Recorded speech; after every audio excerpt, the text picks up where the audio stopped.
Hello everybody, hope you're doing well. Welcome back to another One Piece review. This time we're covering manga chapter 1186, with this chapter split into two parts. One being we get one half of the Esperia backstory as told by Brook coming to an end. We know we've got a second part as told by Gunko, but that's been resolved. We cut to the end of the chapter and we got Luffy in the mix as far as like the fight with Loki and Emu becoming Loki and Luffy versus Emu. I'm not too sure how long that's going to last, but I'll get into that. But either way, we got some major progression. Though I will say, despite the fact we finally get Luffy in the mix, I still feel, even with what we kind of could have figured with Princess Shuri, aka Gunko situation back in the day in Esperia, the fact that she's awakened as a holy knight, even though we kind of know there's like some shadiness going on, there's still levels of detail that Oda revealed in this chapter that kind of make you wonder, about the Shuri bloodline, which I'll get into because it raises a lot of questions now about what the hell's going on with Shuri. But once again, details like this make Gunko, aka Shuri, one of the most intriguing characters in Elbaf. So, if not the best character, but to some that may be subjective, but in my opinion, she is. Speaking of best characters of Elbaf, we got Ida being drawn by Loki, completely oblivious that Ida's standing right there handing a food basket to one of the animals to like feed him. So that's kind of cool. Ida being one of the best characters to come out of the King Herald backstory. So we start off the chapter with the chaos with the world government and the guards of Esperia. But meanwhile, the main event's taking place inside the palace now that Luffy is pretty much dead to rights, as laid to waste by Shuri, and it's looking like pretty much it was Shuri that killed him. But I feel like there's way more to this than what meets the eye, considering what we got in the King Harold backstory. We got the creature in the background that was confirmed to be Emu. I don't know why people were debating this, like considering what we saw in the Reverie with Sabo launching an attack at Emu, quickly transforming into a creature-like form, eating Sabo's attack like a spicy meatball. So this is what we got here. Emu's there. We got the Holy Knight there, and we finally get a reveal to him, which I'll get into shortly. But obviously, Brook traumatized by the fact that Luffy is dead to rights. They refer to him as a big brother. He's screaming for a medic. It's really a sad situation on all fronts. But then we got Shuri catching Brook's attention, says, "You know that guy's dead, right?" Immediately, Brook is aware that the Holy Knight there, and he's questioning, "What the hell have you done to Shuri? I've known her since she was a baby. She's incapable of this. There's nothing I don't know when it comes to the princess," where I feel like that's kind of a red flag right there, because obviously there's more to Gunko than what we see. Because we got Shuri telling Brook, "Hey, tell me, Brook, did you know I'm a celestial dragon? This guy wasn't my real father, Luffy. Luffy wasn't her real father," which I kind of feel was kind of foreshadowed in the previous chapter. I'll get to that in a second. But first, Brook's like, "Don't call him guy," and then he's like, "Wait, what are you talking about? Like, you're the child of King Leven. That's a fact." But then this is where the gears start turning in my head, because we got Shuri telling Brook, "Hey, can you prove that?" Well, Brook actually spitting some logic of his own, because when it comes to One Piece, that's kind of irrelevant when it comes to the bond between a parent and a child, because we know it's not always blood related. Then Princess Shuri goes on to say, "Isn't this life-changing news? Because I should have been raised a celestial dragon. These past 16 years were a complete waste." So, and then she goes on to say, "And that demand for 1,000 slaves isn't true. So this guy just didn't want to hand me over," which we did see a panel of Shuri asking her to like allow me to fight, and then Luven saying, "No, we can't do that, because if we lose you, then that's pretty much it. There's nothing we can do." So there is more context to that. So she felt like it was her duty to like take responsibility. So she killed him just to end the war. But Brook says defeat will make our nations a lawless land.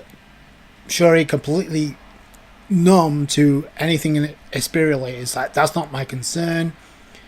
Then we get the introduction of the Holy Knight, Saint Mangaya Grow. So, and if that name sounds familiar to you, the Mangaya family name, the Mangaya household, that's the household that Gunko is currently with.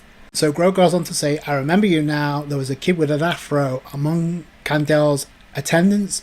You weren't allowed to come near me. We know that celestial dragons appear on Esperia once before. That was told in the previous chapter. But then we get the reveal that this guy has two different eyes as well, much like Shuri does, or Gunko does in this case. But then when I first saw this, I was like thinking, wait a minute, is this guy the father of Shuri? But then as he continues on with the dialogue, wouldn't normally come all this way to a backwater country like this to retrieve a single brat. She was born on Esperia, so that wouldn't have made a whole lot of sense. This kid possesses those mismatched eyes, as does he.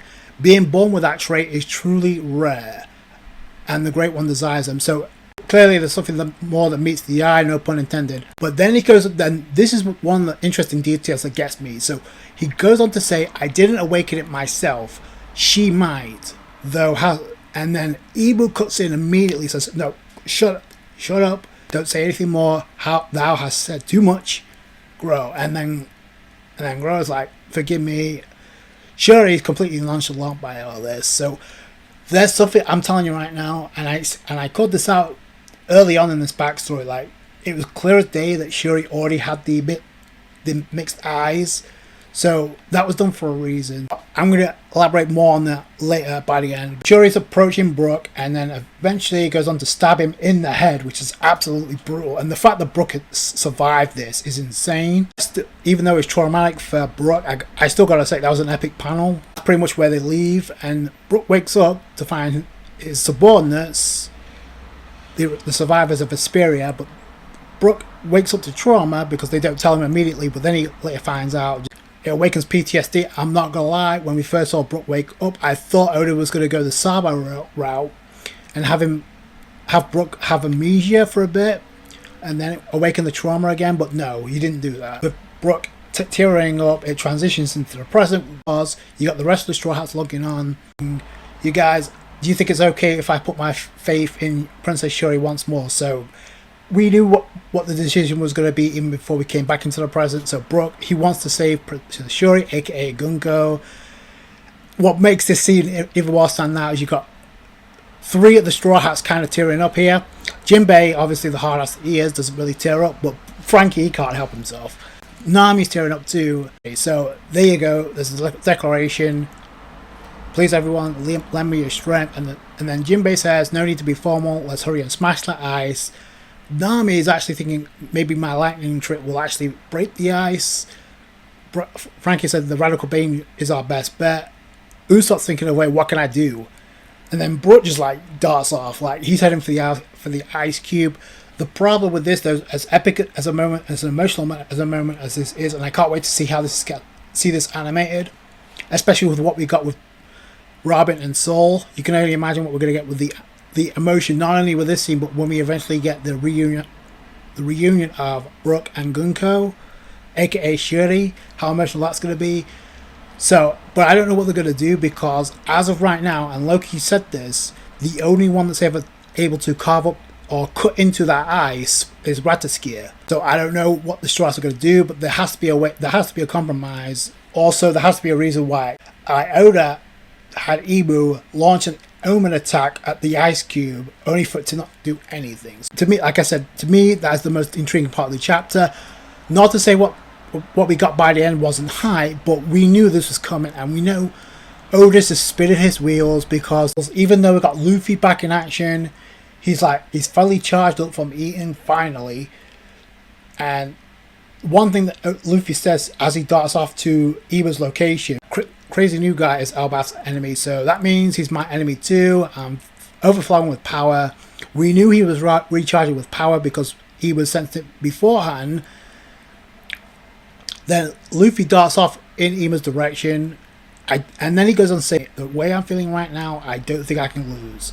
Well, we'll see about that. But meanwhile, we cut to Ibu and Loki, and this basically is just a discussion about more exposition about the ancient giants from 800 years ago, and how the situation on Elbaf here mirrors what went down 800 years ago, where the ancient giants, they also fought to try and get their children back, and that was led to their downfall.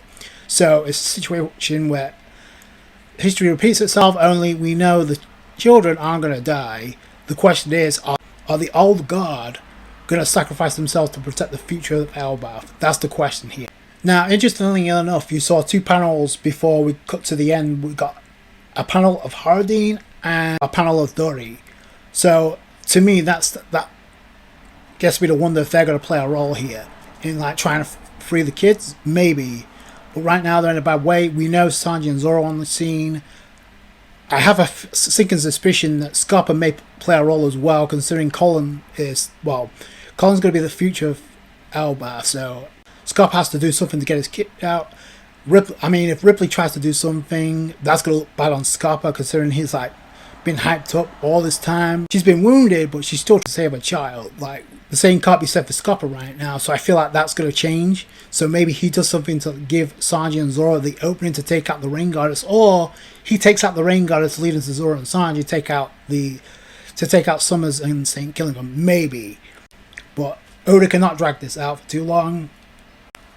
But then we get to the final sequence of this chapter. We got Loki pissed off. We got Luffy jumping in and said, "Hey, dumbass, get the hell off Elbaf," and he punches Ibu in the face. He first off gets Ibu's attention, and then he just punches Emu. I have some reservations about that, considering he knew Joy Boy was here. Not even in Gear 5th, Luffy punches Ibu, which for the first time Emu and Luffy come face to face, and that's how Oda decides to end the chapter. Like I said, great ending, but it does seem like Oda is kind of spinning his wheels, considering we know this is going to lead to Luffy eventually charging up Gear 5th. Like, this is what it's been building towards. So unless Oda is going in a completely different direction, doesn't have the guts to have Luffy lose in Gear 5th, and we do get a 2v1 team up, until I believe it when I see it, because until that changes, I'm sorry, Emu is not losing even in a 2-on-1 situation. The fact that Oda hasn't had Luffy go in Gear 5th yet, and the fact that Oda literally said, "We're going to go through lightning fast pacing. Why are you dragging this out when we know Luffy's eventually going to go into Gear 5th?" Unless Oda is not going to have Luffy go into Gear 5th, because he's going to have this confrontation take place somewhere else. But I'm like, you had no problem having Luffy spam Gear 5th, even though he didn't really attack Scupper. You had no problem then. Now all of a sudden it's an issue, so I don't believe that. So, like I said, I'll believe it when I see it. But as of right now, I do not believe, even in a 2-on-1 situation, Ibu's going down. The most intriguing and the most interesting part of this entire chapter, and going forward, is the dynamic between Brooke, Princess Shuri, aka Gunko, and now what we know about the Manmea family. Because what the hell does this mean about the Manmea lineage? The fact that the mixed eyes that Gunko has, this guy Gro had. Not only that, but the fact that, is this guy Gro even alive? We did not see him during the God Valley incident, so is he still around? Because we know by the time God Valley rolls around, we know Gunko is the head of the Manmea household. So there's a lot of question marks when it comes to Princess Shuri. This raises a lot of questions when it comes to Kandel, because is she also a part of that lineage? Because Shuri's saying that Luvetin is not her real father. But at the same time, you got this other guy connected to the Manmea family, which we know Gunko's connected to. I'm not saying he's the father, but if there's more members of the Manmea household, the mixed eyes is kind of like a rare trait that they have. So that's kind of interesting. So does anybody else in that household, in the Manmea household, of those two separate eyes? And why didn't Queen Kandel have eyes? I knew in the previous chapter when Oda had Queen Kandel talk with Brooke about a certain guy who is above her reach, even though she was as strong as hell. She even said that. I felt that was weird. Like, we're getting tidbits of information about a character that's supposedly not around anymore, and I'm supposed to believe this character still doesn't have an influence or a factor in this story. Like, no, this is only leading one or two scenarios when it comes to like the Elbaf, when it comes to Brooke and Gunko. Either one, Straw Hats find a way to chip that ice, get Princess Shuri out of that ice cube, and then that leads to the second half of Esperia, although I don't think Oda's going to go that route until Elbaf is wrapped up. I just don't. Because you're talking about 3 flashbacks in one arc, when Oda's already said that we're going to wrap up Elbaf this year. So I don't see that being the case, which is why I also don't see Emu being defeated, let alone killed. Because until we get a St.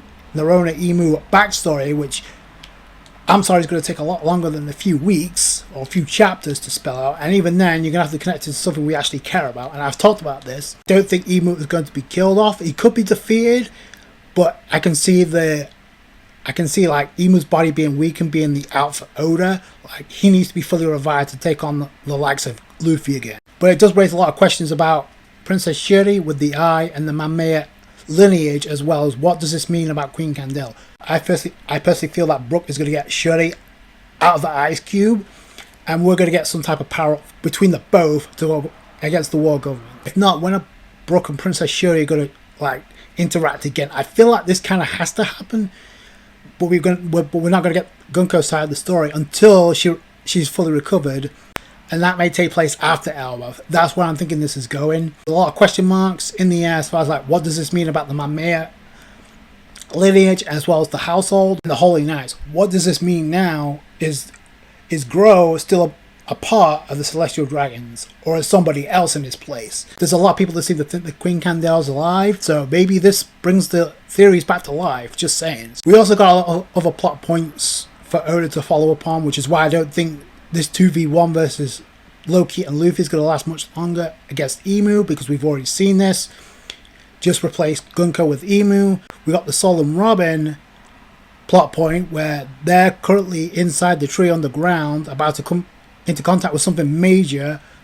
I personally feel it's going to be on the raw poneglyph, but we'll see, and maybe even something extra. Who knows? So there's a lot of plot points in Elbaf for Oda to like wrap up. So little time, and like I said, we're about to head into the second half of 2026. With Oda already stated, not only is Oda going to wrap up Elbaf this year, but Oda also stated we're going to see the man marked with flames appear. We're also going to go to the island that Raja reached in 2026. So more time that passes, the less chance Oda has to like follow through with that declaration that he made at Jump Festa. Speaking of the second half of 2026, we've got the finale of Core 1 within Season 2 of Elbaf in the Elbaf anime literally coming up. So we got the finale, then we got One Piece Heroines taking place, airing next week to take the place of the One Piece anime, since obviously we're not going to get that until taking place in fall or at the end of summer. So let me know if it's actually taking place during fall or if it's taking place at the end of summer. Either way, we got Heroines taking its place. I saw that we got the trailer. We got one or two trailers dropped this week. That was one of them. We got, granted, it was only a couple of it was only like less than a minute, but from what I saw, it kind of looks like Nami is kind of like a spy or like a spy agent. I don't know. I haven't read the novel, so I don't know much about this. I am intrigued there because it's a different take on the One Piece female cast, so I am intrigued about that. We also know Robin's going to be included, so I'm curious to see what her role's going to be and what this is all about. Speaking of fall, I mean, I'm not to get sidetracked or off topic, but we finally got the pre-order for GTA 6. I don't know how many of you guys actually pre-ordered. I pre-ordered it straight away, faster than Sparking Zero, I'll tell you that right now. So needless to say, we've got an epic second half of the year to look forward to, and don't even get me started about 2037. So we know we got One Piece live action season 3. We got the trailer finally for the One Piece remake dropping. So it looks great. It looks like everything that a remake of a One Piece anime should be. What I'm most intrigued about is what Oda's going to include when it comes to like this version of the One Piece remake, because you gotta wonder that Oda he's gonna have some hand in this when it comes to like dropping details. We know he likes to do this.